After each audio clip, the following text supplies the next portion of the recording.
Viete, ktorý je najzákladnejší jazyk a reč, ktorá je úplne najvlastnejšia všetkým živým ľudským bytostiam, tu vteleným na planete Zem a pritom tento jazyk skoro nikto nepoužíva?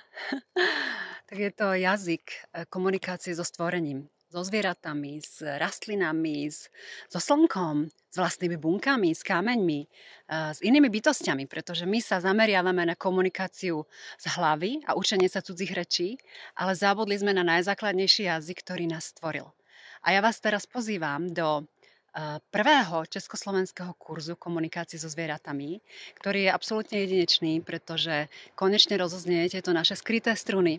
A všetkých vás, ktorých toto oslovuje, tak budem rada, keď sa spolu stretneme, pretože budeme komunikovať nie len s tými našimi najbližšími zvieratkami, ktoré sú vlastne absolútnou láskou, lebo sú stále v zdroji, ale aj sami so sebou. A tam to celé začína, pretože tak človek sa návracia do miesta v stvorení, ktorému patrí a tam sa deje obrovská zmena.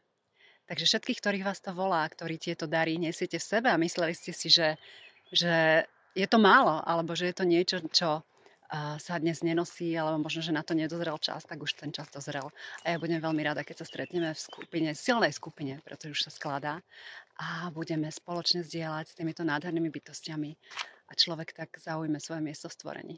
A vždy je to obrovským darom, nielen pre nich a môžeme im pomôcť, či už energetickou medicínou, fyzickou cestou, cez bylinky a cez techniky šamanského uzemňovania a liečenia, ale hlavne sami sebe, pretože keď začneme počuť a otvoríme našu dušu, naše srdce, tak život na planéte Zem sa mení, ale hlavne náš život sa mení a náš vesmír začne žiariť inak.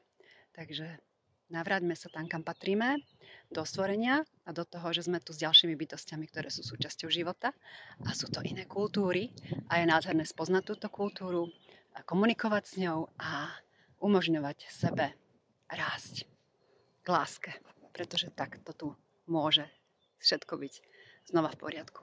Teším sa na nás. Ďakujem.